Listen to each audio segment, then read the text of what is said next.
नमस्कार साथियों, स्वागत आप सभी का प्रयास के इस ऑनलाइन प्लेटफॉर्म पर। आज के टेस्ट के अंदर भूगोल विषय को लेकर जो सवाल रहे उनका सॉल्यूशन लेकर उपस्थित हूँ आप लोगों के बीच। तो सवाल काफ़ी अच्छे थे और उम्मीद करता हूँ कि आप लोगों का टेस्ट भी बहुत अच्छा रहा होगा और आपकी तैयारी नियमित रूप से लक्ष्य की ओर बढ़ रही होगी, क्योंकि वो कहावत है कि बूंद बूंद से घड़ा भरता है साथियों। तो हर एक टेस्ट के अंदर अगर आपकी तैयारी उम्दा है, बेहतरीन है और आपको ये कॉन्फिडेंस आता जा रहा है लगातार कि हाँ, मैं धीरे धीरे अपने लक्ष्य की ओर बढ़ रहा हूँ।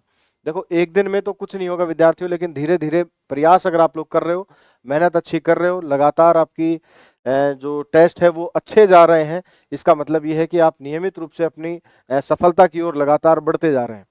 तो ज़्यादा विचार विमर्श ना करते हुए मैं सीधा पॉइंट पे आता हूँ।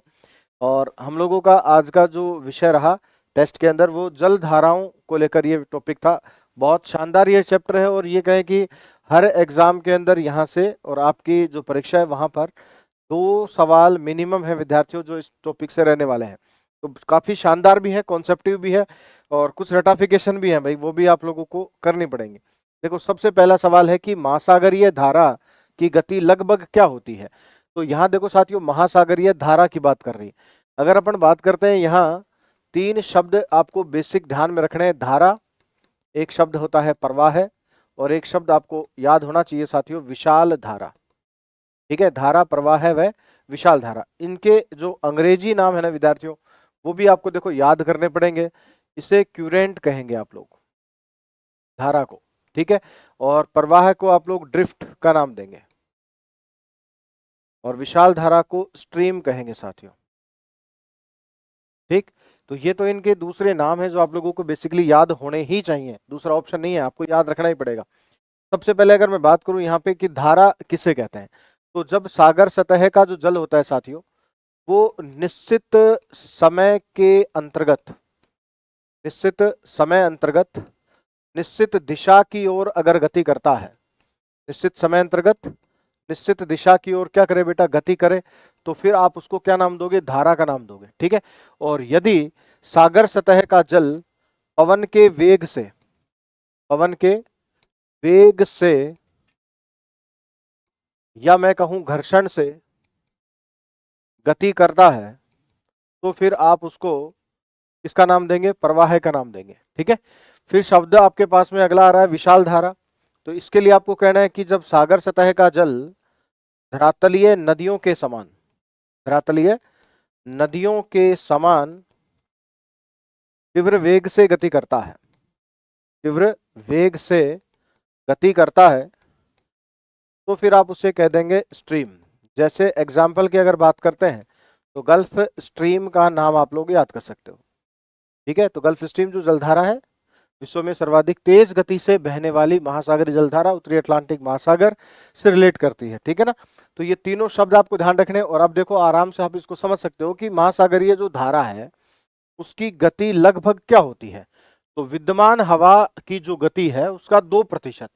विद्यमान हवा मतलब कि वर्तमान में हवा जिस वेग से प्रवाहित हो रही है, उस हवा की गति का कितने प्रतिशत, 2% जलधारा जो है उसकी क्या रहेगी साथियों, गति रहेगी। तो यहाँ पे ऑप्शन ए जो है विद्यार्थियों, वो इस सवाल का बिल्कुल सही आंसर जो है वो रहेगा।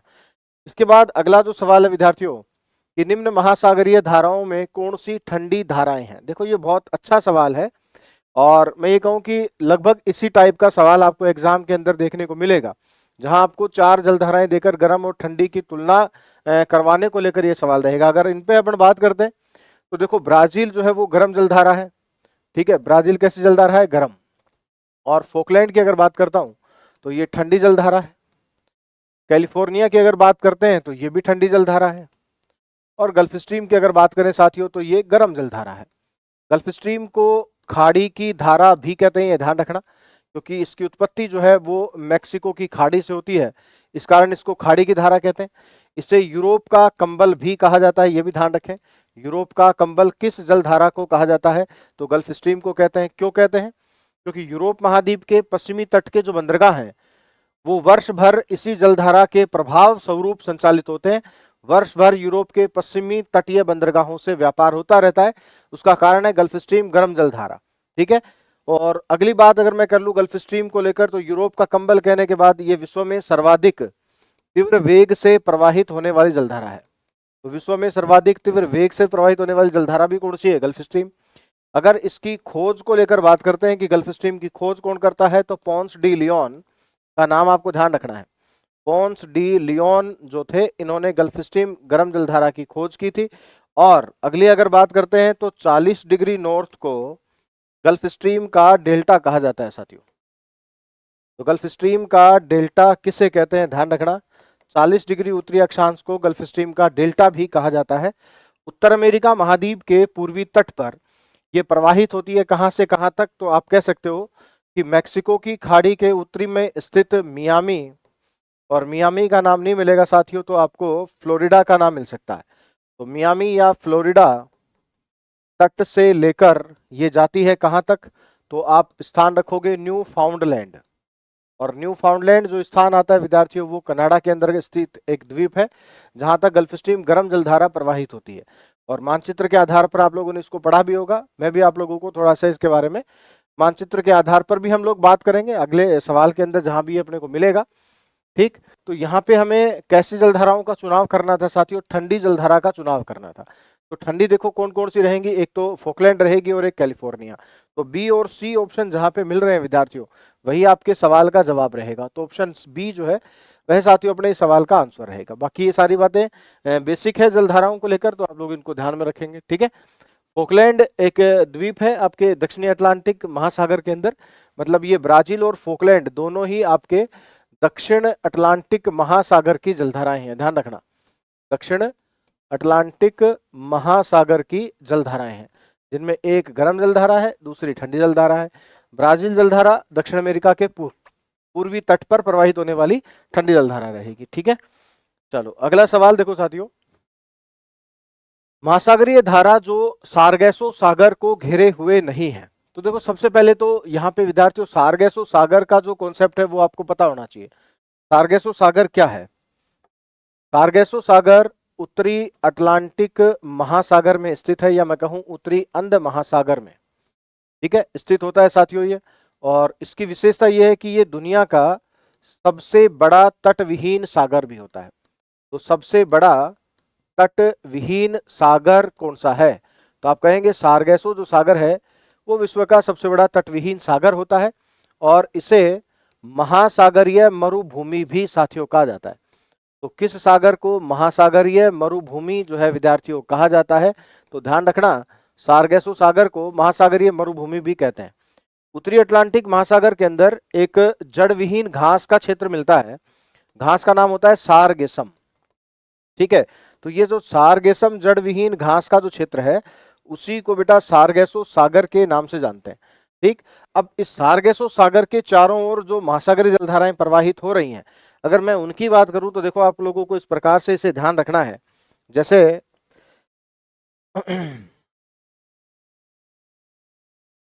विश्व के मानचित्र पर आप जलधाराओं को देखेंगे तो ये आराम से इजी वे में आप लोग इसको सीख पाओगे बेटा।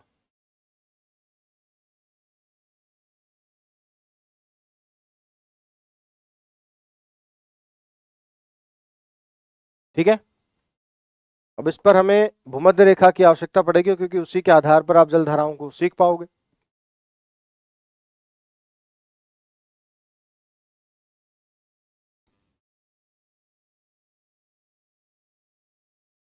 ये कौन सी रेखा है? भूमध्य रेखा है। अब इस भूमध्य रेखा के उत्तर में जब आप यहाँ पे आए तो ये सारगैसो सागर का क्षेत्र है सारा का सारा, जहां सारगेसम नामक जड़विहीन घास का क्षेत्र जो है विद्यार्थियों वो मिलता है। तो ये सारगैसो सागर। अब इस सारगैसो सागर के चारों ओर जो जलधाराएं प्रवाहित हो रही हैं, अगर उनकी बात करें तो देखो यहाँ भूमध्य रेखा के पास उत्तरी अटलांटिक विषुवत रेखीय गर्म जल की धारा प्रवाहित होती है, और जब ये मध्य अमेरिका के पास पहुंचती है तो इसको युकाटन गर्म जलधारा के नाम से जानते हैं, ध्यान रखना। और इसी की एक शाखा जब पश्चिमी द्वीप समूह के पास बहती है तो उसको एंटीलीज की गर्म जलधारा भी कहा जाता है, एंटीलीज। ठीक है, और फिर इससे आगे आ गए तो ये दोनों जब मैक्सिको की खाड़ी में प्रवेश करके बाहर निकलती हैं तो उसे गल्फ स्ट्रीम कहा जाता है, और ये गल्फ स्ट्रीम बहते हुए न्यूफाउंडलैंड द्वीप तक आ जाती है। तो अब देखो इसके चारों ओर जो जलधाराएं बह रही हैं वो ये पहली तो हो गई उत्तरी अटलांटिक विषुवत रेखीय जलधारा, फिर आप गल्फ स्ट्रीम का नाम ले सकते हैं, ठीक है ना। ये वाली जो जलधारा बह रही है इसे आप क्या नाम दोगे, गल्फ स्ट्रीम का नाम दोगे।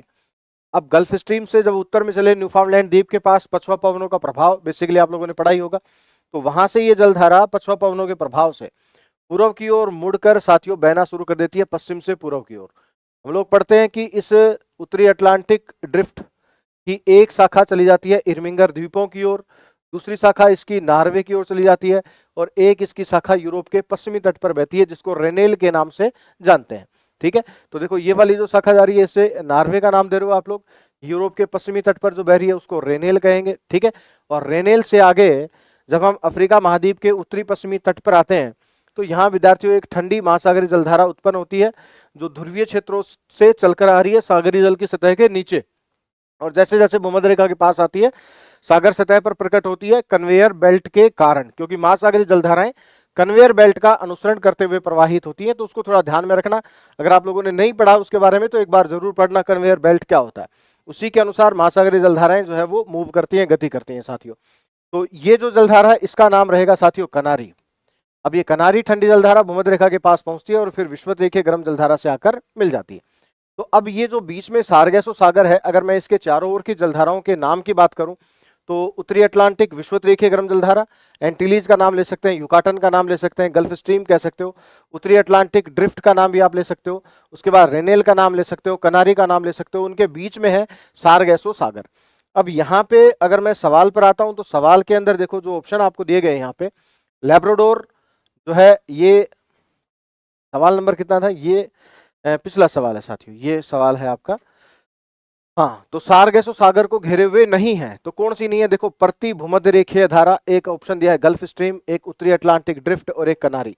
तो ये तीनों तो साथियों क्या कर रही हैं, घेर रही हैं। लेकिन जो प्रति भूमध्य रेखीय धारा है, प्रति भूमध्य रेखीय धारा का मतलब क्या होता है, वह जल राशि जो पृथ्वी की घूर्णन गति का अनुसरण करते हुए पश्चिम से पूर्व की ओर भूमध्य रेखा के समानांतर प्रवाहित होती है उसे प्रति विषुवत रेखीय या प्रति भूमध्य रेखीय गर्म जलधारा के नाम से साथियों जाना जाता है। तो वो देखो कहां बहेगी, वो इस प्रकार से साथियों यहां प्रवाहित हो रही है, ठीक है। तो ये वो प्रति भूमध्य रेखीय गर्म जल की धारा है तो भूमध्य रेखा के समानांतर पश्चिम से पूर्व की ओर इस प्रकार से प्रवाहित होती है। तो ये जो जलधारा है प्रति भूमध्य रेखीय धारा वो सारगैसो सागर को घेरे हुए नहीं है, क्योंकि इसके ऊपर उत्तरी अटलांटिक महासागरीय जलधारा बहती है। तो यहाँ पे ऑप्शन ए जो है विद्यार्थियों वह आपके इस सवाल का क्या रहेगा, जवाब रहेगा। तो ऑप्शन ए जो है साथियों वो इसका आंसर है और ये इसका वर्गीकरण है। ध्यान से आप लोग इसको समझ लेना, ठीक है।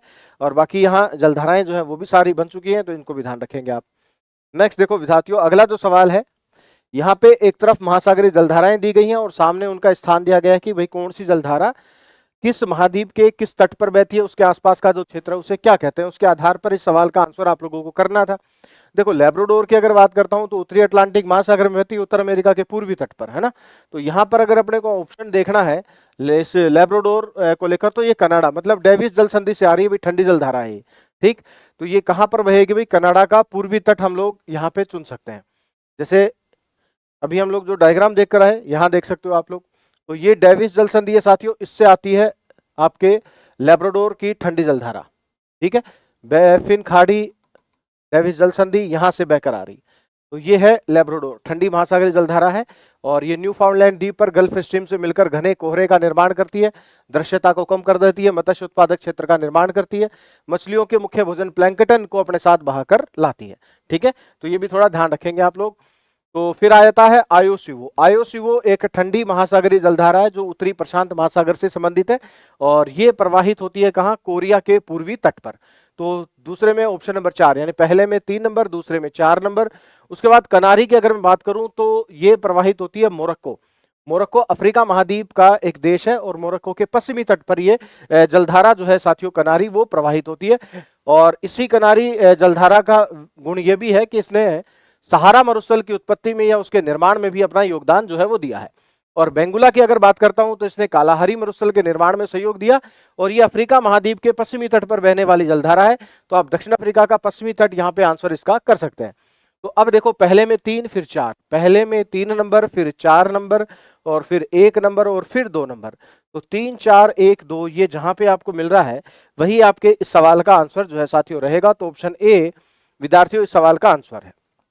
चलो अगला सवाल देखें। क्वेश्चन नंबर 125 था विद्यार्थियों की, हिंद महासागर में, देखो हिंद महासागर जब भी आपके सामने आ जाए तो आपको ध्यान रखना है कि उत्तरी हिंद महासागर की जो जलधाराएं हैं वहां पे मौसमी प्रभाव देखने को मिलते हैं। मतलब मौसम की स्थिति के आधार पर जलधाराओं की दिशा जो है साथियों निर्धारित होती है। जैसे वर्ष में 2 बार मानसूनी पवनें अपनी दिशा में परिवर्तन करती हैं, उसी प्रकार उन पवनों का अनुसरण करते हुए वहां उत्तरी हिंद महासागर में जलधाराएं प्रवाहित होती हैं। ये थोड़ा बेसिक नियम है, ध्यान से याद रखना। तो हिंद महासागर में ग्रीष्म ऋतु में विषुवत रेखीय विपरीत धारा नहीं पाई जाती। उसका कारण यही है कि उत्तरी हिंद महासागर में मानसून पवनों का प्रभाव जो है वो रहता है। तो ग्रीष्म ऋतु के अंदर देखो लिखा है उत्तरी हिंद महासागर में दक्षिणी पश्चिमी मानसून धारा प्रभावी रहती है। तो यहाँ पे ऑप्शन ए और ऑप्शन बी जो यानी कथन और जो कारण है साथियों वो बिल्कुल सही है, और कारण कथन की सही क्या करेगा, व्याख्या भी जो है वो हो रही है। तो ऑप्शन ए जो है साथियों इस सवाल का जवाब रहेगा। नेक्स्ट देखें, शीत दीवार का संबंध किससे है। शीत दीवार अभी बेसिकली हम लोग एक सवाल जो है वो पढ़कर आए थे, एक मैप आप लोगों ने डिस्कस किया था यहाँ पे, इसी में आप लोगों को देखो शीत दीवार सीखना है। आप लोग एक बिंदु ध्यान रखें साथियों, देखो ये न्यूफाउंडलैंड द्वीप जहां है, तो इस न्यूफाउंडलैंड द्वीप पर पछुआ पवनों के प्रभाव से गल्फ स्ट्रीम जलधारा उत्तर अमेरिका के पूर्वी तट से दूर हटते हुए पूर्व की ओर चली जाती है, यूरोप महाद्वीप के पूर्वी तट की ओर। जब ये गल्फ स्ट्रीम यूरोप की ओर जाना शुरू करती है, न्यूफाउंडलैंड द्वीप से पूर्व की ओर जाना शुरू करती है, तो होता क्या है कि लैब्राडोर जो ठंडी महासागरीय जलधारा है उसका जल लैब्राडोर और उत्तर अमेरिका तथा गल्फ स्ट्रीम के बीच में आ जाती है, ठीक है, और यहां का निर्माण करती है किसका, शीत दीवार का। तो शीत दीवार के निर्माण का संबंध होता है गल्फ स्ट्रीम से, क्योंकि गल्फ स्ट्रीम अगर यहां से दूर नहीं जाती तो लैब्राडोर के साथ मिलकर यहाँ घने कोहरे का निर्माण होता रहता है, या फिर अपन ये कहें कि दृश्यता समाप्त जो है वो यहाँ पे रहती। तो जब ये गल्फ स्ट्रीम उत्तर अमेरिका के पूर्वी तट से दूर हटते हुए पूर्व की ओर जाना शुरू कर देती है पछुआ पवनों के प्रभाव में आकर, तो होता क्या है कि लैब्राडोर जो ठंडी महासागरीय जलधारा है उसका जल उत्तर अमेरिका के पूर्वी तट और गल्फ स्ट्रीम के बीच में बहना शुरू कर देता है, जो यहाँ पे शीत दीवार का निर्माण करता है। तो शीत दीवार के निर्माण के लिए जो जलधारा सहयोगी है यहाँ पे वो कौन सी रहेगी साथियों, गल्फ स्ट्रीम। तो शीत दीवार का संबंध किससे है, जब भी ये पूछा जाए तो आपका आंसर होना चाहिए वहां पे गल्फ स्ट्रीम। चलो अगला सवाल, निम्नलिखित में से कौन सा जोड़ा प्रसिद्ध न्यूफाउंडलैंड कोहरे को जन्म देता है। तो अभी हम लोग बात करके आए थे इसी को लेकर, आसान था कि न्यूफाउंडलैंड पर जो कोहरा निर्मित होता है वो ठंडी महासागरीय जलधारा होती है लैब्राडोर, और गर्म महासागरीय जलधारा होती है आपके गल्फ स्ट्रीम। इन दोनों के मिलने से यहाँ पर घने कोहरे का निर्माण हो जाता है, दृश्यता कम हो जाती है, मत्स्य उत्पादक क्षेत्र का निर्माण होता है, और यही कारण है कि न्यूफाउंडलैंड द्वीप का एक स्थान होता है साथियों ग्रांड बैंक, जो मत्स्य उत्पादन के लिए प्रसिद्ध जो है साथियों रहेगा, ठीक है। तो ये भी आप लोग बेसिक ध्यान रखेंगे। तो यहाँ पे आंसर क्या होगा आप लोगों का, लैब्राडोर और गल्फ स्ट्रीम जो जलधाराएं हैं वो यहाँ पे क्या होंगी साथियों, मिलेंगी। तो ऑप्शन सी में लिखा है लैब्राडोर धारा और गल्फ धारा, तो ये इसका उत्तर है। नेक्स्ट देखें, निम्नलिखित में से कौन सी महासागरीय धाराओं का समूह है उत्तर से दक्षिण की ओर व्यवस्थित है। मतलब ये जो जलधाराओं का नाम आप लोगों को यहाँ पे दिया जा रहा है, इन जलधाराओं को उत्तर से दक्षिण के क्रम में व्यवस्थित करना है। ये सवाल आप लोग तभी कर पाएंगे जब आपने इन जलधाराओं को मानचित्र की सहायता से पढ़ा है।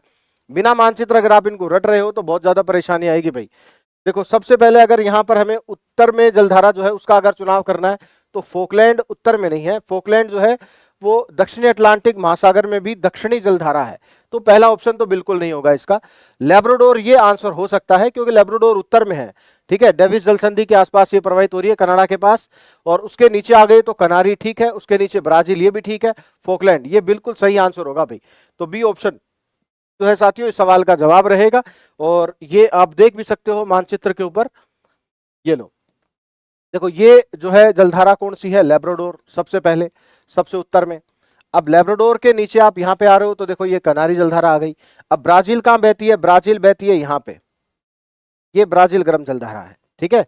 अब ब्राजील से नीचे चले गए तो यहाँ पे एक द्वीप है आपके फोकलैंड, और उस फोकलैंड द्वीप के पास जो जलधारा प्रवाहित हो रही है उसे हम लोग कहते हैं फोकलैंड की ठंडी जल धारा, ठीक है। तो ये फोकलैंड जलधारा यहाँ बह रही है, और इस फोकलैंड का जो अग्रभाग होता है उसे अंटार्कटिक प्रवाह के नाम से भी जाना जाता है, ठीक है, या दक्षिण अटलांटिक पछुआ पवन प्रवाह भी हम लोग उसको कहते हैं। तो अब देखो क्रम में लेब्राडोर, फिर कनारी, फिर ब्राजील और फिर फॉकलैंड। तो उत्तर से दक्षिण का क्रम ठीक है यहाँ पे। तो आपका जो सवाल था उस सवाल का आंसर क्या रहेगा साथियों? ऑप्शन बी जो है वो इस सवाल का बिल्कुल सही आंसर है।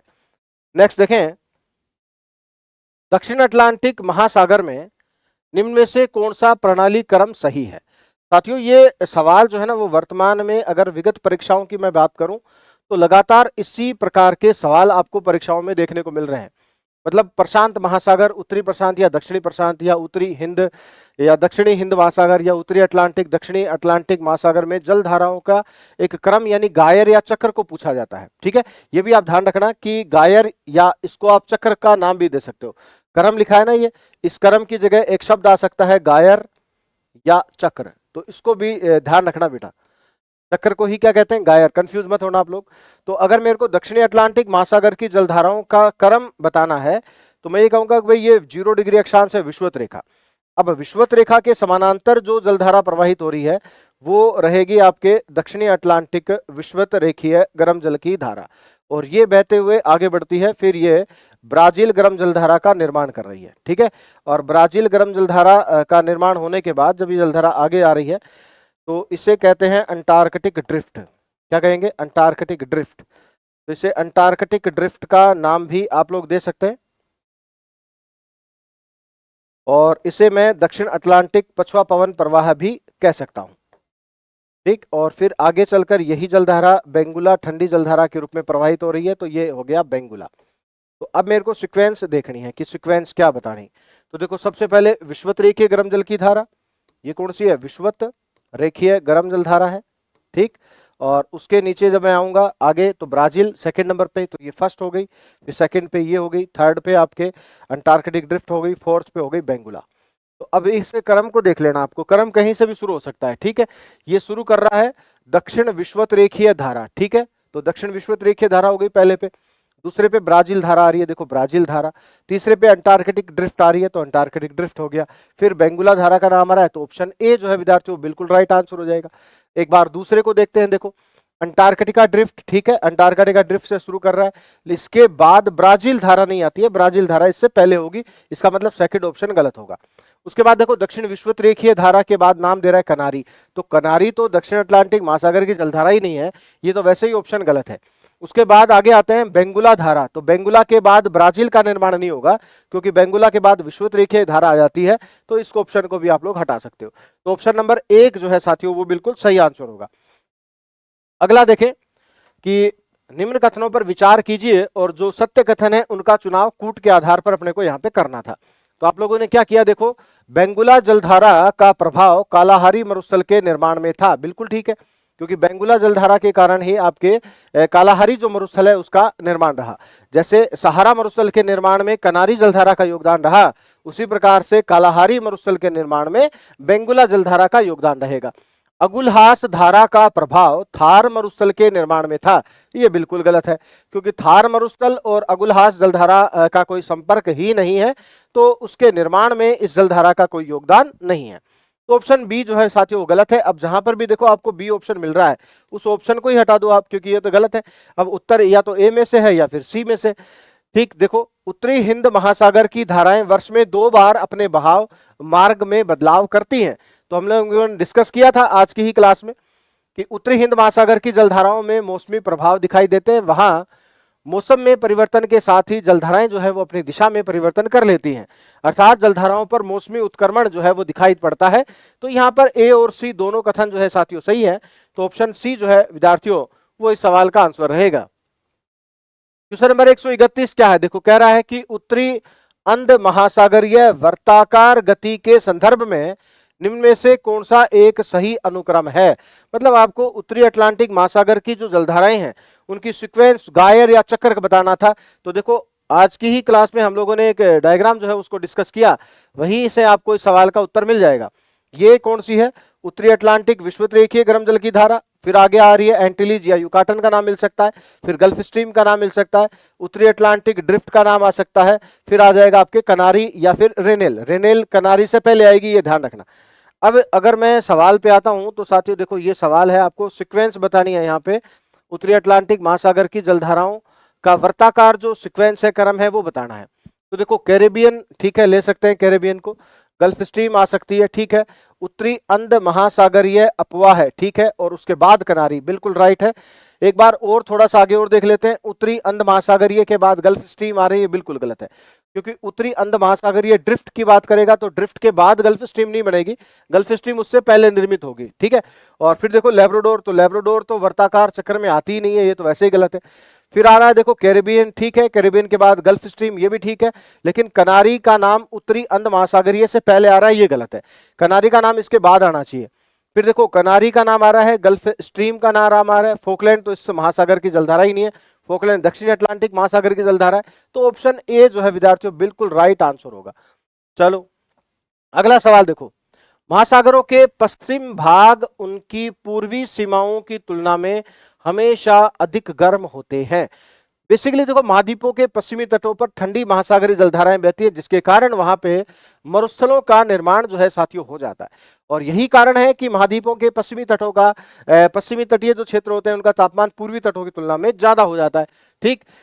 तो महासागरों के पश्चिमी भाग उनकी पूर्वी सीमाओं की तुलना में हमेशा अधिक गर्म होते हैं, बिल्कुल ठीक है। इसका कारण क्या है कि जो महासागरीय जलधाराएं हैं, प्रमुख महासागरीय जलधारा, जिसमें आप भूमध्य रेखीय जलधारा की बात करते हो, तो प्रमुख जो महासागरीय धारा है उनकी गति पश्चिम की सीमाओं की ओर होती है, ये बिल्कुल ठीक है।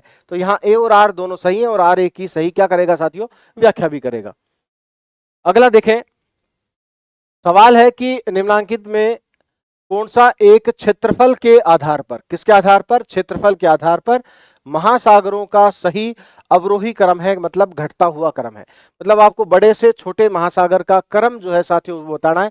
बहुत आसान सवाल है, मैं कहूं कि बच्चों वाला है ये तो प्रशांत महासागर सबसे बड़ा है, उसके बाद आपके प्रशांत ही आ रहा है सभी ऑप्शन में पहला नाम। उसके बाद आता है साथियों अटलांटिक महासागर, और इसको अंध महासागर भी कहते हैं। तो तीन ऑप्शन अभी अपने पास आंसर आ रहे हैं, और अंध से छोटा है हिंद, और उससे छोटा है अंटार्कटिक, और अंटार्कटिक से छोटा होता है आर्कटिक। टोटल कितने महासागर होंगे, 5 महासागर होंगे, ठीक है ना। तो यहाँ पे साथियों सी ऑप्शन इस सवाल का जवाब रहेगा। अगला, पृथ्वी के कुल क्षेत्रफल का लगभग कितना भाग जलीय क्षेत्र होता है। तो देखो साथियों, पृथ्वी का कुल क्षेत्रफल 51 करोड़ वर्ग किलोमीटर होता है। कितना होता है, 51 करोड़ वर्ग किलोमीटर, ठीक है। इसके फिर आप दो भाग करते हो, एक तो आप कहते हो कि सर जलीय क्षेत्र होता है, दूसरा होता है स्थल। अगर मैं जल की बात करता हूं तो वो होता है 36 करोड़ वर्ग किलोमीटर, और अगर मैं स्थल की बात करता हूं तो वो होता है 15 करोड़ वर्ग किलोमीटर, ठीक है। और एक विद्वान थे क्रुमेल, जिन्होंने प्रतिशत के आधार पर इसका वर्गीकरण किया। क्रुमेल ने कहा कि भाई 71% जो भाग है वो तो जल का है, और 29% जो भाग है वो स्थल का है, ठीक है। ये क्रुमेल का वर्गीकरण था साथियों, ध्यान रखना। तो यहाँ पे अगर मेरे को किसकी बात करनी है, यहाँ पे कुल क्षेत्रफल का कितना भाग जलीय क्षेत्र है, तो जलीय क्षेत्र होता है 36 करोड़ वर्ग किलोमीटर। ऑप्शन ए जो है विद्यार्थियों वो इस सवाल का जवाब रहेगा, ठीक है। उसके बाद आगे आ जाता हूं, तो अगला सवाल है आपका कि महासागरों की औसत गहराई क्या है और महाद्वीपों की औसत ऊंचाई क्या है। तो देखो ये बिल्कुल फैक्ट सवाल है, इसमें कोई कॉन्सेप्ट नहीं है, रटना है आपको कि महासागरों की औसत गहराई लगभग 3800 मीटर होती है, जबकि महाद्वीपों की औसत ऊंचाई, महाद्वीपों की औसत ऊंचाई अगर पूछी जाए बेटा तो वो आप लोगों को बतानी है 840 मीटर, ठीक है। कितनी होती है, 840 मीटर, ठीक। तो ये सवाल थे आपकी टेस्ट के अंदर जो पूछे गए। अब आगे के जो सवाल हैं वो गुरुजी आप लोगों के साथ जुड़ेंगे, और अगले जो सवाल है उनका डिस्कस वो आप लोगों के साथ करेंगे। धन्यवाद।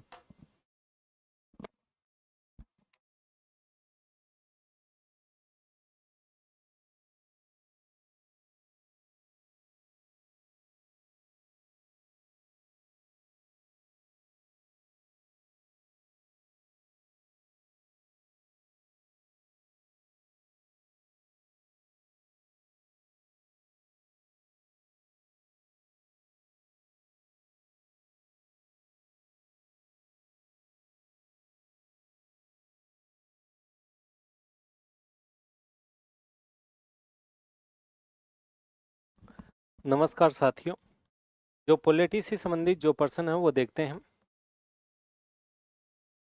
भारत में संविधान के आर्टिकल 75 एक के अनुसार प्रधानमंत्री होते हैं।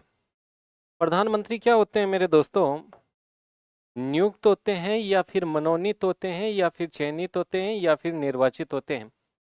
ये प्रश्न है, ये 2014 में भी सेकंड ग्रेड में पूछा था और ये प्रश्न 2019 में भी सेकंड ग्रेड में पूछा था।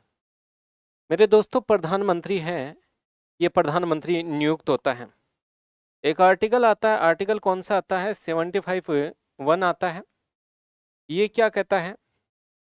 आर्टिकल 75(1) क्या कहता है?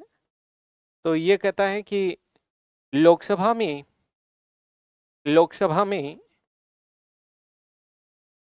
स्पष्ट बहुमत प्राप्त दल का जो नेता होता है, स्पष्ट बहुमत प्राप्त दल का जो नेता होता है, प्राप्त दल का जो नेता होता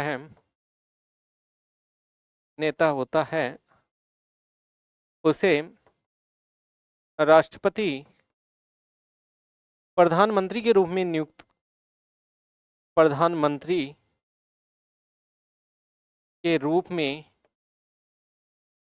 करता है। मेरे दोस्तों, लोकसभा की जो जितनी भी सीटें हैं उनके 50% से अधिक सीटें 50% से अधिक सीटें जिस दल को मिलती हैं, किसी भी दल को मिलती है, उसी का क्या प्रधानमंत्री बनता है, यानी वह है स्पष्ट बहुमत प्राप्त दल का नेता हुआ। जब किसी भी दल को स्पष्ट बहुमत न मिले तो क्या होगा? तो मेरे दोस्तों, गठबंधन की सरकार बनती है। काय की सरकार बनती है? गठबंधन की सरकार बनती है। वर्तमान में जो सेंट्रल गवर्नमेंट है उसमें गठबंधन की सरकार ही चल रही है, क्योंकि जो टोटल सीटें कितनी हैं लोकसभा की? 543। अब किसी भी दल को स्पष्ट बहुमत प्राप्त करने के लिए 50% से अधिक सीटें चाहिए। सीटें सबसे ज्यादा किसने प्राप्त की? भाजपा ने। भाजपा की सीटें कितनी आई? 240 ही आई। कितनी आई? 240। चाहिए कितने? 272। तो स्पष्ट बहुमत वो किसी भी दल को नहीं मिला, तो गठबंधन की सरकार बनी। यदि गठबंधन की सरकार भी न बने तो क्या होगा? तो राष्ट्रपति है वो अपनी व्यक्तिक विवेक शक्ति का प्रयोग करेगा। अपनी कौन सी शक्ति का प्रयोग करेगा? व्यक्तिक विवेक शक्ति का प्रयोग करेगा, और व्यक्तिक विवेक शक्ति से सबसे बड़े दल के नेता को प्रधानमंत्री बनाएगा। मेरे दोस्तों, यहाँ राष्ट्रपति की जो विवेक शक्ति है, इसका क्या संविधान में उल्लेख है? बिल्कुल भी उल्लेख नहीं है, लेकिन फिर भी ऐसी स्थिति में व्यक्तिक विवेक शक्ति का प्रयोग कर सकता है। तो इसका जो राइट आंसर हो जाएगा वो कौन सा? ए हो जाएगा। अगला प्रश्न देखते हैं।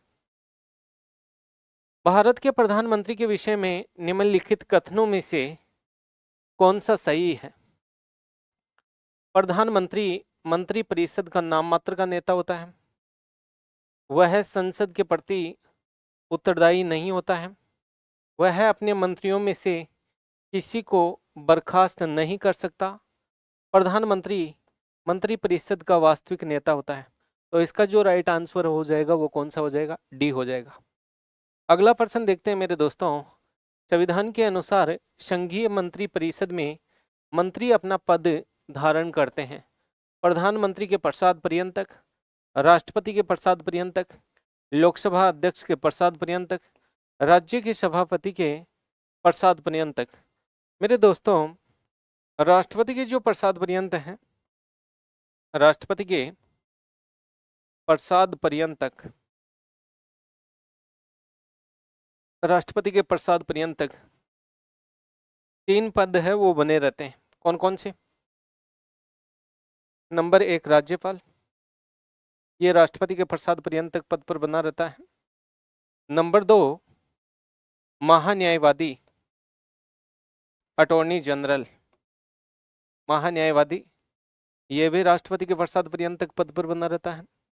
और नंबर 3 केंद्रीय मंत्री, केंद्रीय मंत्री, और इन्हीं में कौन शामिल होता है? प्रधानमंत्री भी शामिल होता है।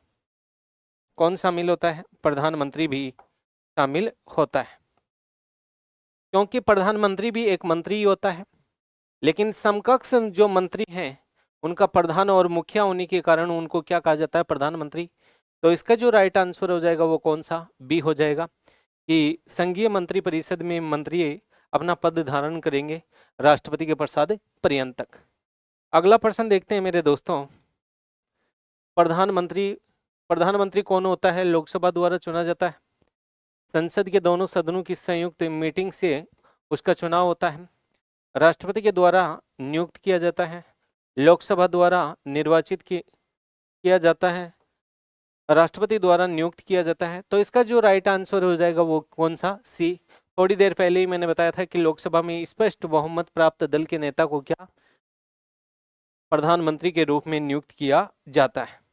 उसके बाद में नेक्स्ट है, अगला प्रश्न देखते हैं। भारत में केंद्रीय मंत्री परिषद उत्तरदायी है व्यक्तिगत रूप से राष्ट्राध्यक्ष तथा सामूहिक रूप से संसद के प्रति, सामूहिक रूप से लोकसभा तथा व्यक्तिगत रूप से प्रधानमंत्री के प्रति, सामूहिक रूप से लोकसभा व्यक्तिगत रूप से राष्ट्रपति के प्रति, सामूहिक रूप से संसद तथा प्रधानमंत्री दोनों के प्रति। मेरे दोस्तों एक आर्टिकल आता है,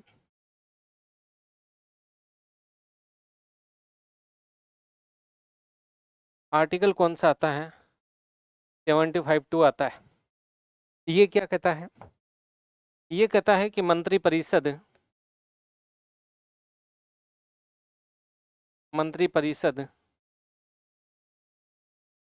व्यक्तिगत रूप से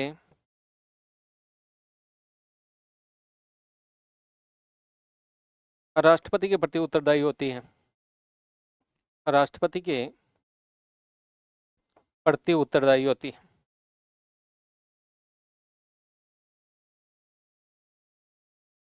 उत्तरदायी होती है।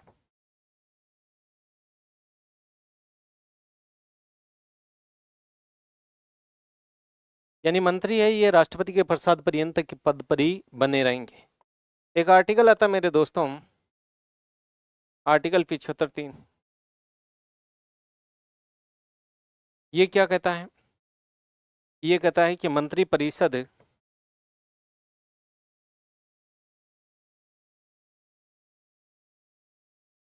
सामूहिक रूप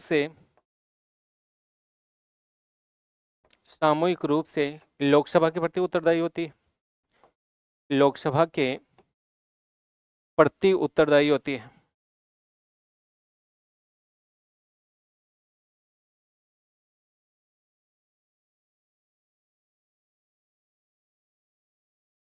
और लोकसभा है,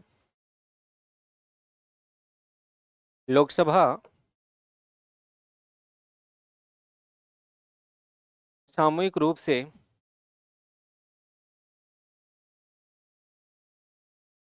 प्रधानमंत्री के प्रति उत्तरदायी होती है, प्रधानमंत्री के प्रति उत्तरदायी होती है।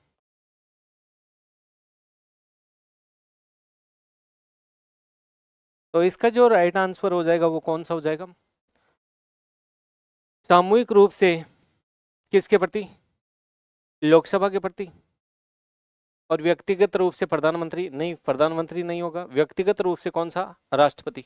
तो इसका जो राइट आंसर हो जाएगा कौन सा होगा? राइट आंसर 3 नंबर हो जाएगा।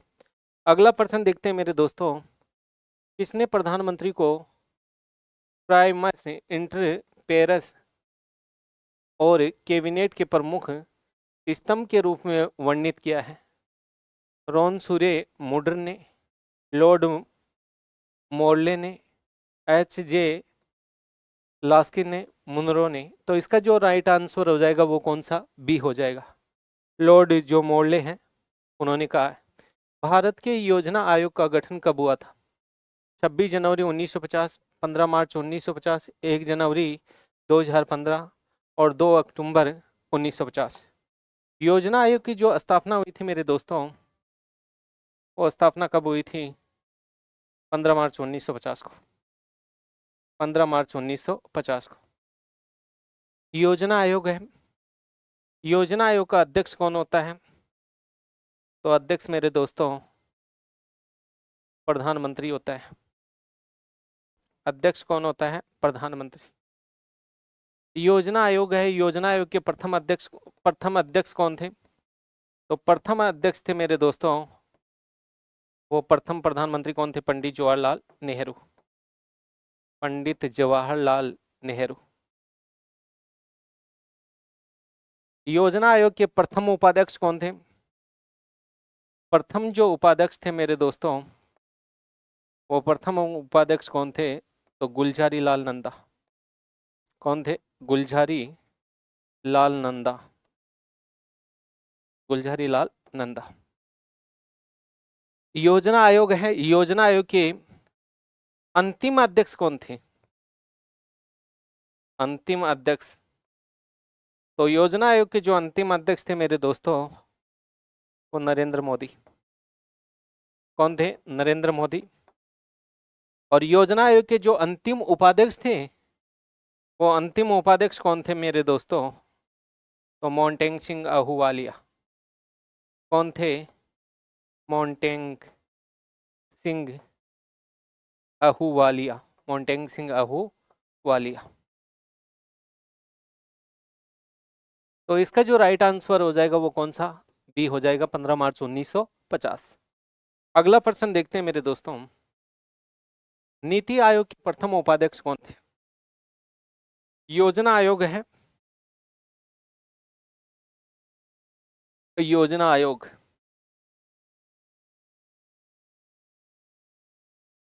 इसका नाम चेंज करके 1 जनवरी 2015 को 1 जनवरी 2015 को क्या कर दिया? नीति आयोग।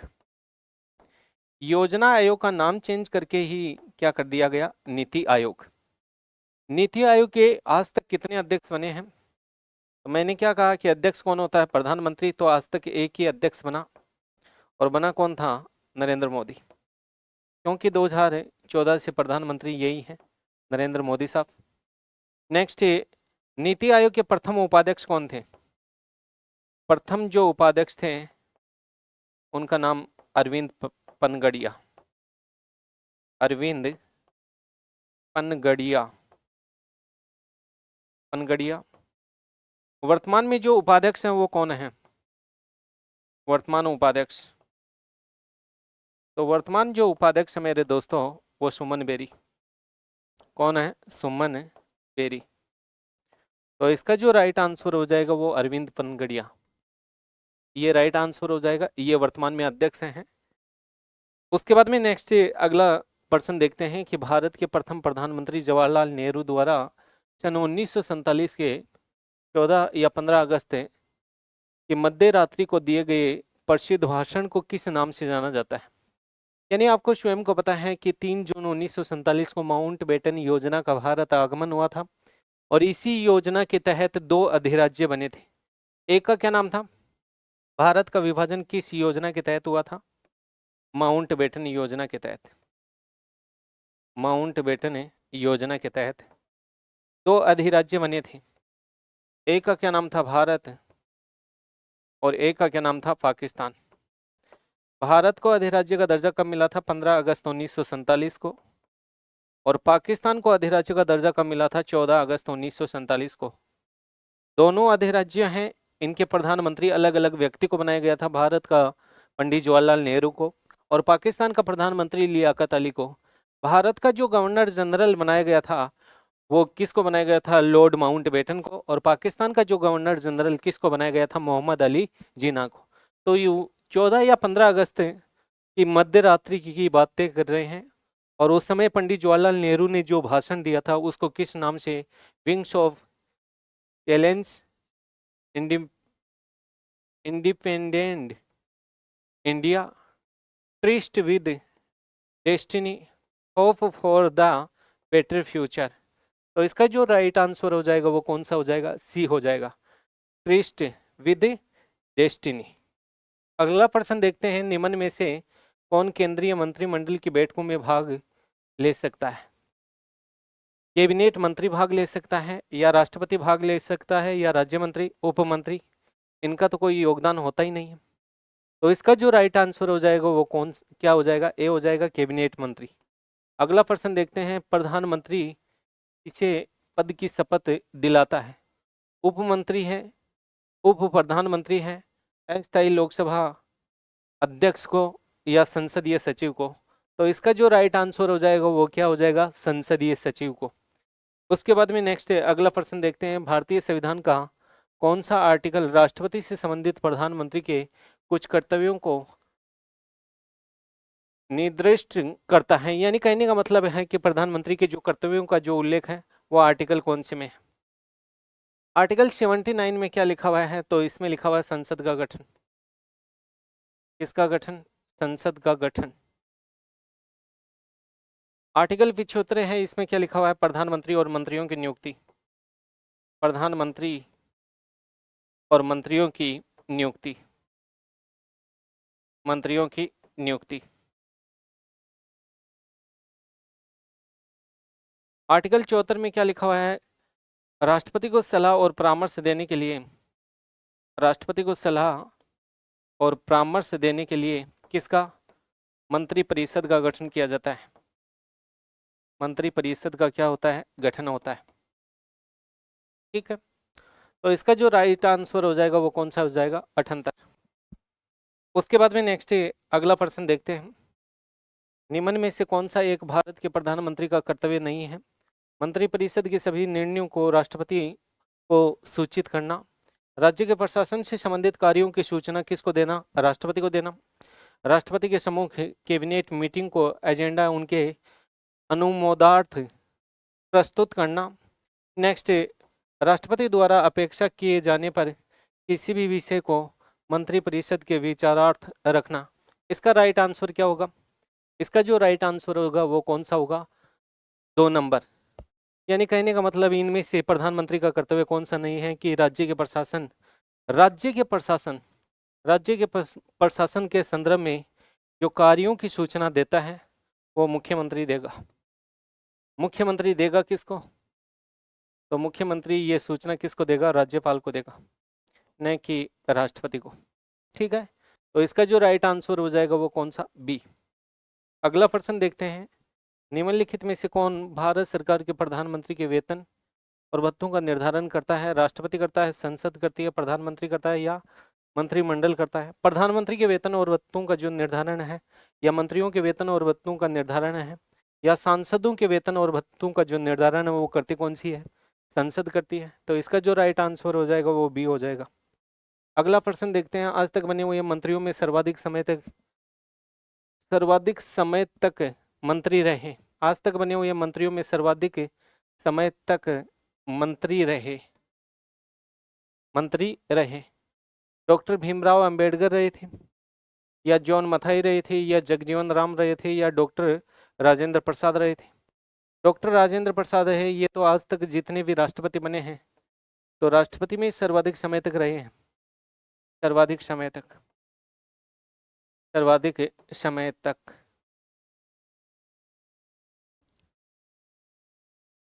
जॉन मथाई है, ये उद्योग मंत्री भी रह चुके हैं, उद्योग मंत्री, और वित्त मंत्री भी रह चुके हैं, वित्त मंत्री। डॉक्टर भीमराव अंबेडकर हैं, ये भी क्या रह चुके हैं, विधि मंत्री। कौन से मंत्री रह चुके हैं, विधि मंत्री। इसका जो राइट आंसर हो जाएगा वो क्या हो जाएगा, सी जगजीवन राम है, ये 34 वर्ष तक क्या रह चुके हैं, मंत्री रह चुके हैं। उसके बाद में नेक्स्ट अगला प्रश्न देखते हैं, मंत्रिपरिषद का गठन राष्ट्रपति को सलाह और परामर्श के लिए किया जाता है, जिसका मुखिया प्रधानमंत्री होता है, का प्रावधान आर्टिकल कौन से में है। आर्टिकल 15 है, इसमें तो धर्म, मूल वंश, लिंग, जाति, जन्म स्थान आदि के आधार पर राज्य किसी के साथ कोई भेदभाव नहीं किया जाएगा। आर्टिकल 76 है, इसमें महान्यायवादी की नियुक्ति, महान्यायवादी की नियुक्ति, महान्यायवादी की नियुक्ति करता कौन है, राष्ट्रपति करता है। आर्टिकल जो 73 है, इसमें क्या लिखा हुआ है, संघीय कार्यपालिका, संघीय कार्यपालिका है, संघीय कार्यपालिका की शक्तियों में समय समय पर विस्तार करना, समय समय पर विस्तार करना, ये कार्य करती कौन है, संसद करती है। कौन करती है, संसद करती है। तो इसका जो राइट आंसर हो जाएगा वो कौन सा, बी। उसके बाद में नेक्स्ट है, अगला प्रश्न देखते हैं। मंत्री परिषद सामूहिक रूप से उत्तरदायी होती है। तो मंत्री परिषद सामूहिक रूप से किसके प्रति उत्तरदायी होती है, लोकसभा के प्रति। तो इसका जो राइट आंसर हो जाएगा वो कौन सा, सी। अगला प्रश्न देखते हैं, किस संविधान संशोधन के तहत कहा गया कि मंत्री परिषद द्वारा दी गई सलाह को राष्ट्रपति मानने के लिए क्या होता है, बाध्य होगा।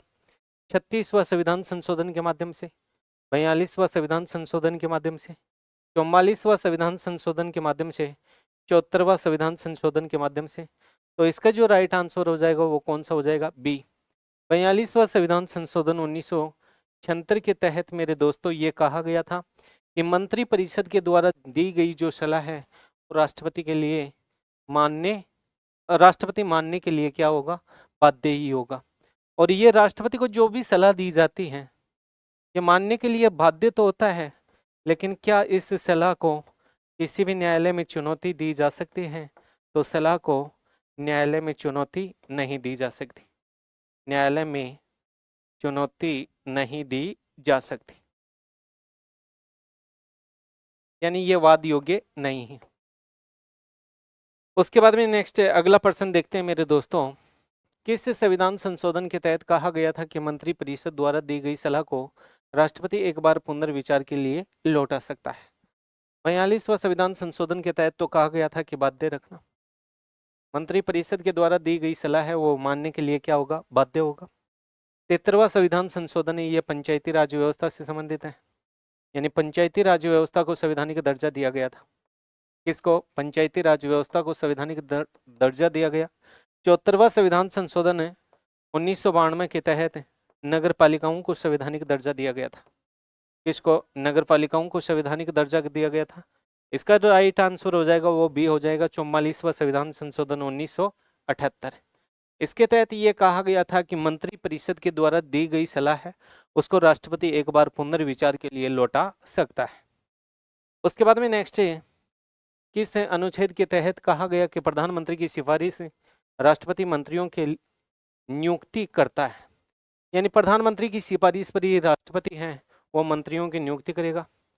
Article 74A, article 75A, article 76A, article 78। तो प्रधानमंत्री और जो मंत्रियों की नियुक्ति का जो प्रावधान है वो आर्टिकल कौन से में है, 75A में है। तो इसका राइट आंसर बी हो जाएगा। अगला प्रश्न देखते हैं मेरे दोस्तों। तो ऐसे करके पॉलिटी से संबंधित जो क्वेश्चंस हैं वो कंप्लीट। अब मैं मेरी वाणी को विराम देता हूँ।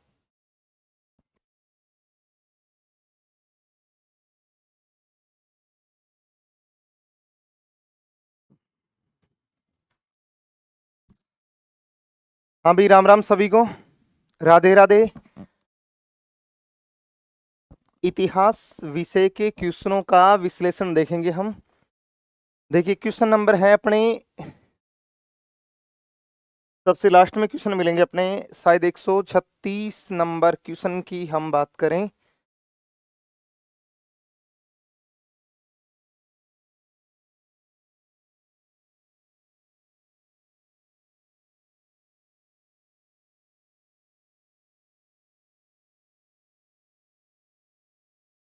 हाँ भाई, क्वेश्चन देखें कि सल्तनत काल में मुक्ति या वली का प्रमुख कार्य होता है, प्रमुख कर्तव्य क्या होता था।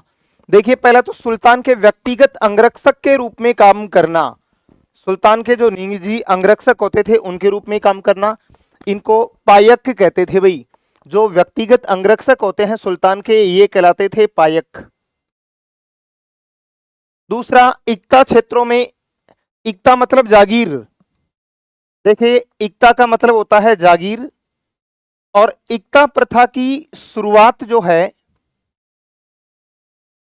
इक्ता प्रथा की शुरुआत ये इल्तुतमिश के द्वारा की गई थी, शुरुआत इल्तुतमिश के द्वारा की गई। तो इक्ता क्षेत्रों में सैन्य अभियान का नेतृत्व करना और कानून व्यवस्था को बनाए रखना, ये मुख्य कार्य होता था भाई किसका, इक्ताओं का। ये मुख्य कार्य था, मुक्ति या फिर वली का मुख्य कार्य था। अगले प्रश्न की हम बात करें, अगला है किस सुल्तान ने सिजदा, सिजदा मतलब झुकना, झुककर अभिवादन करना और पैबोस यानी सुल्तान के पैरों को चूमना फारसी परंपराएं अपने दरबार में शुरू की। देखिए बलबन के द्वारा सिजदा और पैबोस नाम की प्रथाएं, रक्त और लोहे की नीति अपनाई गई थी। पैबोस और सिजदा प्रथा ये बलबन के द्वारा शुरू की गई थी। 1266 से लेकर और 1287 के मध्य रहे थे। नासिरुद्दीन महमूद तुगलक को पराजित, तुगलक को हटाकर अपने दामाद को हटाकर बलबन राजा बना था। और ये जो बलबन है ये चालीसा दल का एक सदस्य था, चालीसा दल का प्रमुख सदस्य था। इन दो प्रथाओं के अलावा बलबन ने रक्त और लोहे की नीति भी अपनाई थी। रक्त और लोहे की नीति अपनाई।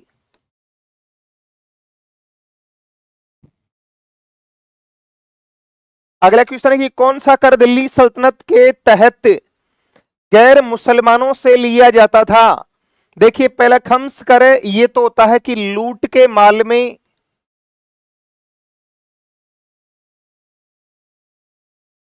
माल में राज्य का हिस्सा, ये तो कहलाता है भाई खम्स कर। और जकात कर ये मुस्लिमों से लिया जाने वाला टैक्स।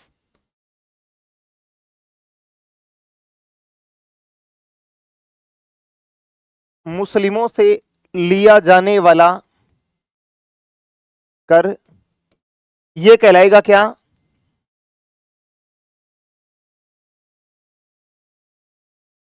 मुस्लिमों से लिया जाने वाला टैक्स क्या कहलाएगा? जकात।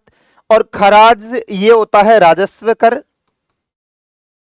और जजिया होता है ये धार्मिक टैक्स।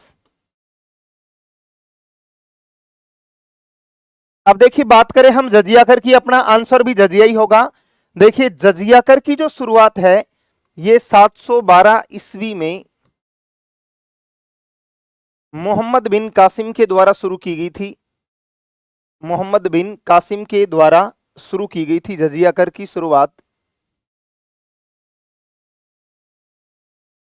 मोहम्मद बिन कासिम ने जजिया कर की शुरुआत की। 1564 में अकबर ने इस पर रोक लगा दी। 1679 में औरंगजेब ने इस पर फिर से इसे शुरू कर दिया, इसे वापस शुरू कर दिया।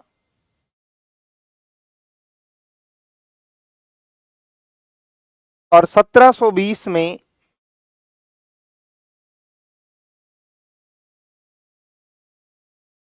रंगीला बादशाह मोहम्मद शाह, इसने अंतिम रूप से इस पर रोक लगा दी। तो जो धार्मिक टैक्स होता है वो कहलाता है भी जजिया कर कहलाएगा। ऑप्शन नंबर डी हो जाएगा आंसर।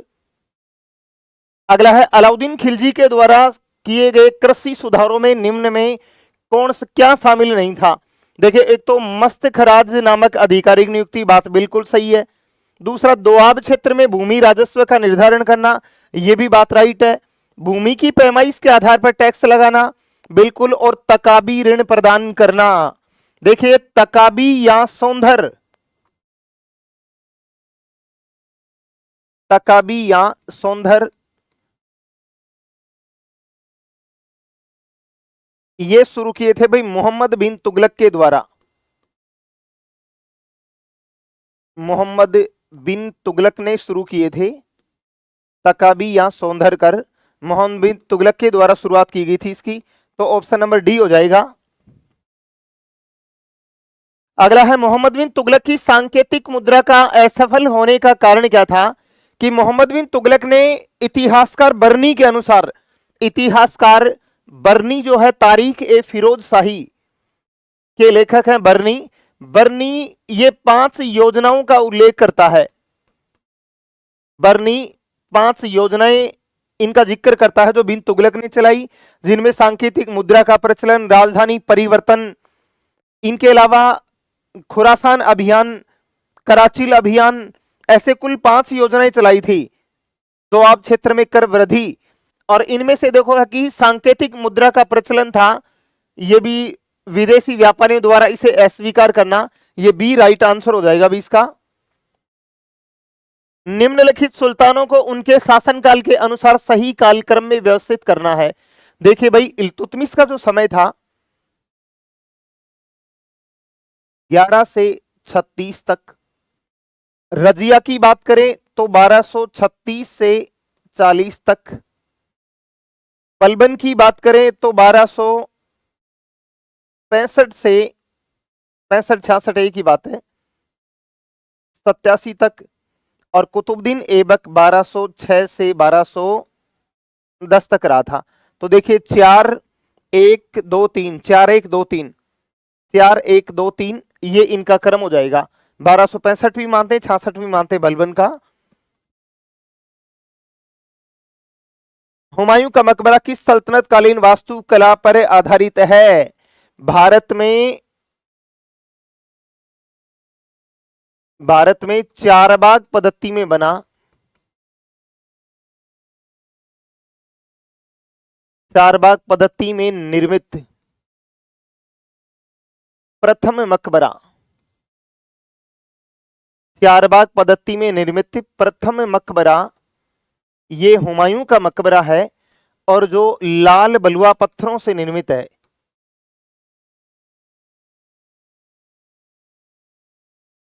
लाल बलुआ पत्थरों से निर्मित, इसके वास्तुकार की बात करें भाई तो इसका वास्तुकार था मिराक मिर्जा गयास बेग। मिराक मिर्जा गयास बेग, और इसका निर्माता हाजी बेगम, जो हुमायूं की पत्नी है हाजी बेगम, ये इसकी निर्माता है भाई। और ये दिल्ली में बना हुआ, चारबाग पद्धति में बना हुआ भारत का पहला मकबरा है हुमायूं का मकबरा, और ये लोदी वंश, लोदी अफगान राजवंश की वास्तुकला पर आधारित मकबरा है।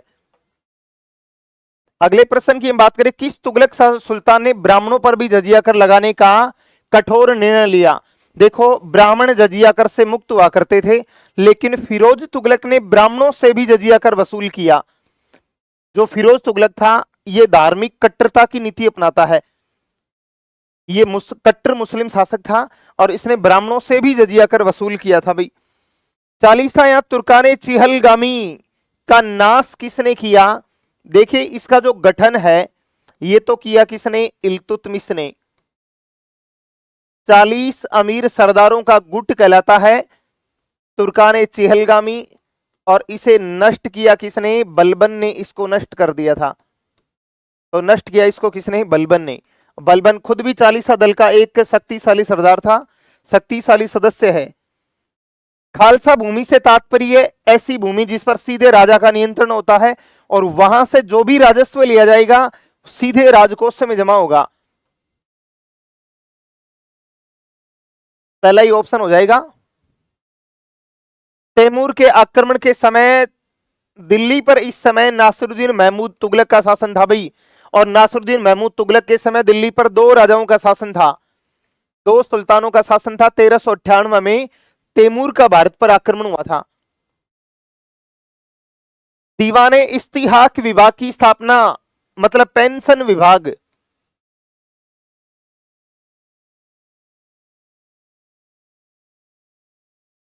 दीवान ए इस्तिहाक यानी पेंशन विभाग की स्थापना,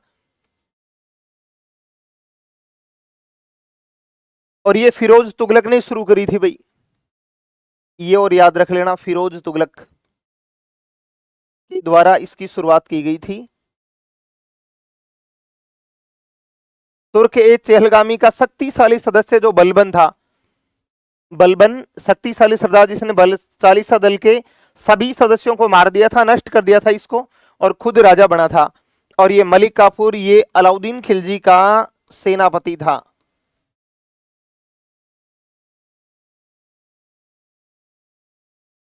अलाउद्दीन खिलजी का सेनापति। अलाउद्दीन खिलजी ने जितने भी दक्षिण अभियान किए थे वो इसी के नेतृत्व में किए थे, और इसे कहते हैं 1000 दिनारी।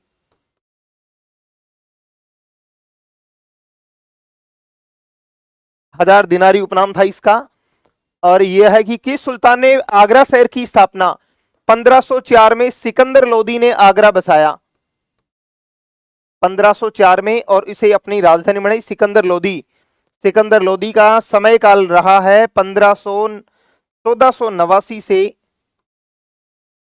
1517 तक इसका शासनकाल रहा था। और अंतिम प्रश्न की बात करें कि दिल्ली सल्तनत काल के पतन का मुख्य कारण, एक तो देखो सुल्तानों का धार्मिक असहिष्णुता था, ये भी था, कमजोर उत्तराधिकार का नियम भी था, तुर्की के बजाय अफगान शासकों का उदय, केवल तुगलक वंश की प्रशासनिक त्रुटियां, देखो कमजोर उत्तराधिकार नियम, ऑप्शन नंबर बी सबसे इनमें प्रभावशाली कारण है। और ये अपने इतिहास विषय के क्वेश्चन हो गए समाप्त। सभी को धन्यवाद। नमस्कार साथियों, स्वागत है आप सभी का प्रयास एजू हब के इस ऑनलाइन मंच पर। हम आपके साथ में चर्चाएं करेंगे रीट ग्रेड 3 मेंस एसएसटी जो टेस्ट सीरीज है 2.0, उसका हम लोग आपके साथ में डिस्कस करने वाले हैं और जिसमें इकोनॉमिक्स विषय पर हम लोग चर्चाएं करेंगे। आपके मुख्य एग्जाम में, क्योंकि एग्जाम डेट डिक्लेयर है, जनवरी माह में आपका एग्जाम होने वाला है, तो उसमें मुख्य एग्जाम में 20 से 21% आपको इकोनॉमिक्स के मिलने वाले हैं। तो उस एग्जाम के पॉइंट ऑफ व्यू से जो भी आपसे टेस्ट ली जा रही है बड़ी इंपॉर्टेंट है और हर एक क्वेश्चंस बड़ा ही महत्वपूर्ण है आप सभी के लिए। तो आप सभी लोग इन क्वेश्चंस को आप लोग अच्छे से देखेंगे और इन पेपरों को आप लोग इकट्ठा करके एग्जाम से पहले आप इनको रिवाइज भी करेंगे, क्योंकि आप लोग देखेंगे कि आपके मुख्य एग्जाम से इर्द गिर्द आपको प्रश्न आपको देखने को मिलेंगे, हूबहू प्रश्न आपको छपते हुए एग्जाम में दिखने वाले हैं। तो मैं बात करूं इकोनॉमिक्स के प्रश्नों पर, तो साथियों प्रश्न आपके सामने है कि आरबीआई के अनुसार आरक्षित मुद्रा कौन सी है। रिजर्व मनी इसमें पूछी गई है। बैंकों का नगद तथा आरबीआई के पास में अन्य जमाएं, बिल्कुल ये भी आरबीआई की है। आरबीआई के पास में वाणिज्य के सहकारी बैंकों की जो जमाएं हैं ये भी आरबीआई की आरक्षित मुद्रा ही है साथियों। और जनता के पास में जो नोट है वो भी आरबीआई के द्वारा ही जारी किए जाते हैं। तो देन इसका राइट आंसर हो जाने वाला है अप्रॉक्स सभी। तो इसके जो तीनों ही जो कथन है वो इसमें सही होंगे। चलिएगा, नेक्स्ट प्रश्न है, कभी कभी समाचारों में आने वाले बिटकॉइंस के संदर्भ में निम्नलिखित कथनों में से विचार करना है। साथियों बिटकॉइन जो है ये ना कि भारत सरकार जारी करती है, इनको कोई कोई देशों द्वारा इसे मान्यता दी जाती है और बिटकॉइंस की खोज खबर देशों के केंद्रीय बैंकों द्वारा रखी जाती है। तो साथियों ये बात, पहली बात इसमें गलत है, क्योंकि बिटकॉइंस जो है इसको हर देश की केंद्र सरकार मान्यता नहीं देती है, क्योंकि ये जो करेंसी है ये डिजिटल मुद्रा के अंतर्गत ये करेंसी आती है और डिजिटल मुद्रा में जो लेन देन होता है वो बिटकॉइंस वगैरह, तेथेर हो गया, उसके अलावा थोरियम हो गया, तो ये सभी जो करेंसी है वो इसमें भेजने वाले का और प्राप्तकर्ता दोनों का नाम इसमें गुप्त रखा जाता है, अर्थात आईपी एड्रेस के माध्यम से ये पहुंचाया जाते हैं। तो इसलिए इसमें केंद्र सरकार का कोई भी नियंत्रण नहीं होता है। सिर्फ बिटकॉइंस को भारत सरकार द्वारा 2023 में मान्यता दी गई थी, लेकिन अब सभी जो करेंसी है या मैं सभी कहूँ जो डिजिटल करेंसी उनको मान्यता अभी नहीं दी गई है। तो इसका मतलब ये पहला कथन गलत है। बिटकॉइंस के पते वाला कोई भी व्यक्ति बिटकॉइंस के पते वाले किसी अन्य व्यक्ति को बिटकॉइंस भेज सकता है, बिल्कुल इसमें आईपी एड्रेस के माध्यम से भेजी जाती है। तो दैट से ये सही कथन होगा। ऑनलाइन अदायगी दोनों तरफ में से किसी भी तरफ की पहचान जाने वाली पहचान जाने बिना ही की जा सकती है। दैट से ये भी सही होगा, क्योंकि इसमें जो टेंडर होगा उसका नाम कैसा रखा जाएगा, गुप्त रखा जाएगा, और प्राप्तकर्ता का नाम भी कैसा रखा जाएगा, गुप्त। तो इसका सही जवाब क्या रहने वाला है, बी इसका सही जवाब होगा। चलिएगा, भारत में वर्ष में सिक्कों की ढलाई या ढुलाई या कहाँ कहाँ होती है, तो ध्यान कर लीजिएगा। सिक्कों की होती है साथियों टकसाल। क्या होती है? टकसाल। जैसे नोटों की छपाई होती है, सिक्कों की ढुलाई होती है। और सिक्कों की ढुलाई कहाँ कहाँ पर है, तो सबसे पहले मुंबई में उसमें स्थापित किया गया था। 1830 में मुंबई में स्थापित किया गया है।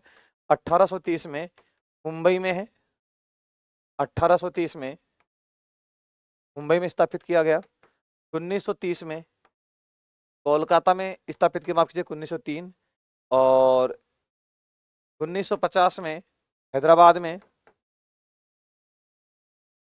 और 1989 में नोएडा के अंदर, नोएडा में। तो ये पूछा जाए कि कहाँ पर है, तो ध्यान कर लीजिएगा, इसमें ऑप्शन मुंबई, कोलकाता, हैदराबाद, इसका सही जवाब है सी होने वाला है। सही जवाब क्या रहेगा? सी इसका सही जवाब है, सॉरी डी इसका सही जवाब होगा। मुंबई, कोलकाता और हैदराबाद, और एक कहाँ पर है? नोएडा। चलिएगा, बैंक साख का निर्माण करते हैं विदेशी विनिमय के आधार पर, अपनी प्रतिभूतियों के आधार पर, अपनी कुल परिसंपत्तियों के आधार पर और अपनी नगद जमाओं के आधार पर। तो साथियों, बैंक हमेशा ही साख का निर्माण करते हैं, वो अपनी नगद जमाओं के आधार पर ही साख का निर्माण करते हैं कि ये व्यक्ति कितना लोन चुका सकता है। जैसे व्यक्ति की गुडविल है उसी के हिसाब से ही साख का निर्माण करते हैं। साख का निर्माण कौन करता है? वाणिज्यिक बैंक। जबकि साख पर नियंत्रण का कार्य कौन करता है? आरबीआई। चलिएगा, नेक्स्ट, देश में विभिन्न राज्यों में कार्यरत क्षेत्रीय ग्रामीण बैंकों की कुल संख्या अब कितनी है? देखो, बड़ा इंटरेस्टिंग सा ये क्वेश्चन है और इसको करंट से हम लोग कैसे जोड़ सकते हो समझिएगा। बात की गई इसमें आरआरबीज की। तो दोस्तों, देश में 2 अक्टूबर 1975 को 5वीं पंचवर्षीय योजना के अंदर नारीमन या नरसिम्मन समिति की सिफारिश पर, नारीमन बोल सकते हैं इसको, नरसिम्मन भी हम लोग कह सकते हैं। तो नरसिम्मन समिति की सिफारिश पर देश में 5 क्षेत्रीय ग्रामीण बैंकों की स्थापना की जाती है 2 अक्टूबर 1975 को। तो 5 जो बैंक थे आपके, मालदा, गोरखपुर, मुरादाबाद, जयपुर और भिवानी, इन 5 शहरों में से स्थापित किया गया था। उद्देश्य था कि ग्रामीण क्षेत्रों में स्थानीय स्तर पर बैंकिंग सुविधाएं उपलब्ध करवाने के लिए बैंकों की स्थापना की गई थी। लगातार इनकी संख्या बढ़ती गई। वर्ष 2005 तक इनकी संख्या हो गई 196। वर्ष 2017 में लगातार घाटे में चले तो 2017 की संख्या रह गई 56। 2025 तक गौर कीजिएगा, बड़ी इंटरेस्टिंग सा ये बिंदु है, और कि 2025 को 31 मार्च 2025 तक इनकी संख्या हमारे देश के अंदर हुआ करती थी 43। कितनी थी? 43। लेकिन 1 मई 2025 से एक नया अध्यादेश जारी कर दिया गया है। ये 30 मार्च, साथियों माफ कीजिएगा, 30 अप्रैल, क्योंकि 1 मई से लागू हुआ ये, तो 30 अप्रैल हो गया। संख्या हुआ करती है 43। लेकिन 1 मई 2025 से, ध्यान कर लीजिएगा, 1 स्टेट 1 आरआरबी फॉर्मूले के तहत देश में आरआरबी की संख्या घटकर कितनी रह गई है? 28। 26 तो राज्य हैं, 2 राज्य ऐसे हैं, एक सिक्किम तथा एक गोवा, जहां पर कोई भी क्षेत्रीय ग्रामीण बैंक नहीं है। जबकि बात की जाए राजस्थान में पहले 2 क्षेत्रीय ग्रामीण बैंक हुआ करते थे, एक मरुदा क्षेत्रीय ग्रामीण बैंक जोधपुर और एक बड़ौदा क्षेत्रीय ग्रामीण बैंक अजमेर। इनका विलय कर दिया गया है और अब बना दिया गया राजस्थान क्षेत्रीय ग्रामीण बैंक। तो 1 मई 2025 से बदलाव कर दिया गया है। कुल क्षेत्रीय ग्रामीण बैंकों की संख्या अगर आपसे पूछी जाए तो एट प्रेजेंट है 28। 28 इनकी कुल संख्या होती है। ठीक है, चलिएगा नेक्स्ट। कौन सा उपकरण मौद्रिक एवं साख नीति से संबंधित नहीं है? वैधानिक तरलता अनुपात, नगद आरक्षित अनुपात, रेपो दर व सार्वजनिक ऋण। साथियों, सभी जो है ये मौद्रिक साख नीति के प्रकार है। ये भी SLR, CR, RR, BR, RRR। सिर्फ ये जो सार्वजनिक ऋण है ये मौद्रिक नीति एवं साख नीति का भाग नहीं होगा। चलिएगा नेक्स्ट। भारत में एक अनुसूचित बैंक वह है जो बैंक के नियंत्रण में है। बिल्कुल सही बात है। बैंकिंग नियमन अधिनियम की द्वितीय अनुसूची में शामिल है। भारतीय संविधान की द्वितीय अनुसूची में शामिल। देखो, संविधान में नहीं आएगा रिजर्व बैंक के नियंत्रण में, जरूरी नहीं है। बैंकिंग नियम अधिनियम की द्वितीय अनुसूची में शामिल नहीं है, जी नहीं।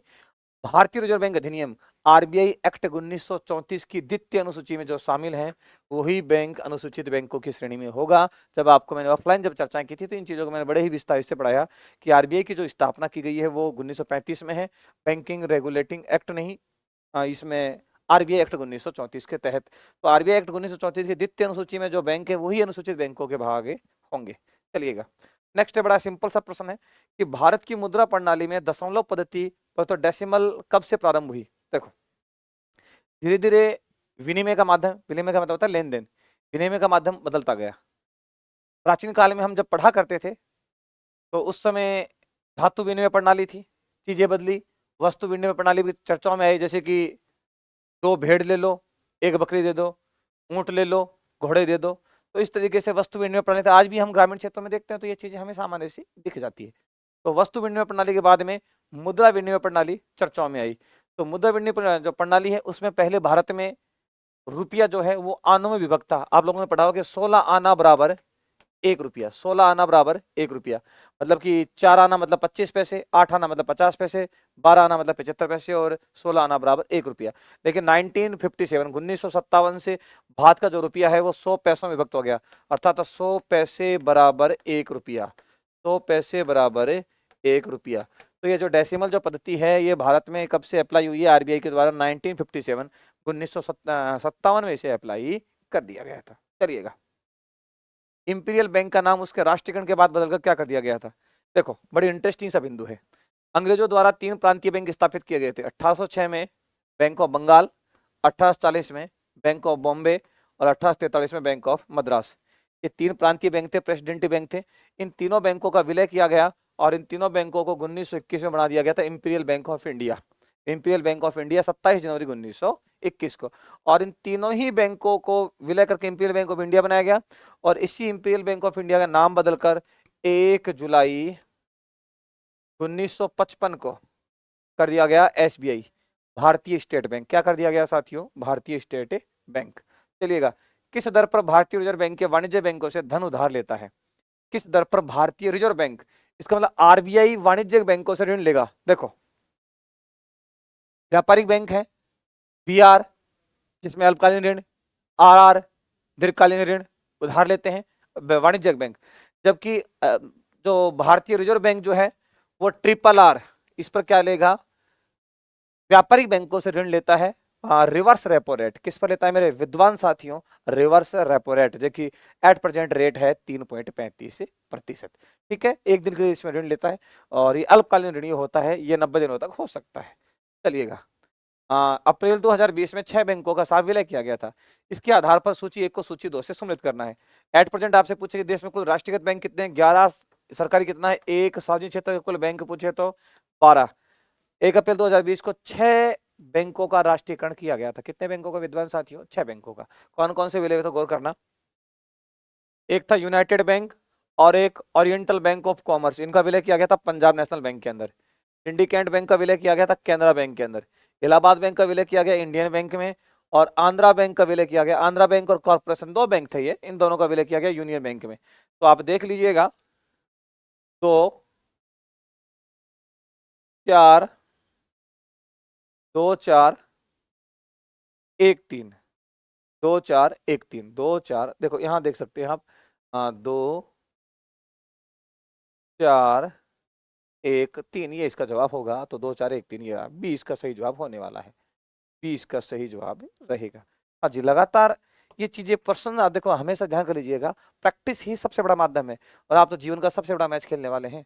तो उसके लिए आपको जितने आप लोग प्रैक्टिस करेंगे, जितना आप टेस्ट सीरीज देंगे, जितना आप लोग इसमें अपने आप को मजबूत करेंगे, सफलता के आप उतने ही नजदीक होंगे। और जब मेहनत ईमानदारी से की जाएगी, सादगी से की जाएगी, तो निश्चित मानिएगा आप सफलता को प्राप्त करेंगे। चलिएगा, किसने कहा मुद्रा वह है जो मुद्रा का कार्य करती है? ये कथन है और ये बड़ा नॉर्मल सा प्रश्न कई बार पूछा जाता है। तो मुद्रा वह जो मुद्रा का कार्य करे, ये कथन है हार्टले विदर्भ का। किसका है? विदर्भ। ये भय है ना विदर्भ का, हार्टले विदर्भ का। ठीक है, चलिए, निम्न में से किस दर में वृद्धि करने से मुद्रास्फीति पर नियंत्रण में सहायता मिलती है? नगद आरक्षित अनुपात, बैंक दर में ब्याज दर, वैधानिक तरलता अनुपात, उक्त सभी। तो फटाफट से देखो, बहुत अच्छी अच्छी चीज है। तो इनमें सभी में तो उक्त सभी इसका सही जवाब होने वाला है। चलिएगा, और अगला प्रश्न आपके सामने है कि वर्तमान में राष्ट्रीय स्तर पर ग्रामीण शाखा का संचालन करने वाली सर्वोच्च संस्था कौन सी है? तो सर्वोच्च संस्था है नाबार्ड। कौन सी संस्था है साथियों? नाबार्ड। नाबार्ड द्वारा राष्ट्रीय स्तर पर ग्रामीण शाखा का संचालन करने का निर्माण। और आपसे पूछे कि नाबार्ड की स्थापना, देखो कई बार तो नाबार्ड का पूरा नाम पूछ लेते हैं क्योंकि कृषि ऋण की सर्वोच्च संस्था कौन सी है? नाबार्ड। तो इसकी फुल फॉर्म कई बार पूछते हैं नाबार्ड की, राष्ट्रीय कृषि एवं ग्रामीण विकास बैंक। राष्ट्रीय कृषि एवं ग्रामीण विकास bank, national banking for agriculture and rural development. तो नाबार्ड जो है इसकी स्थापना 12 जुलाई 1982 को। पूछे किस समिति की सिफारिश पर? तो शिवरमन समिति की सिफारिश पर।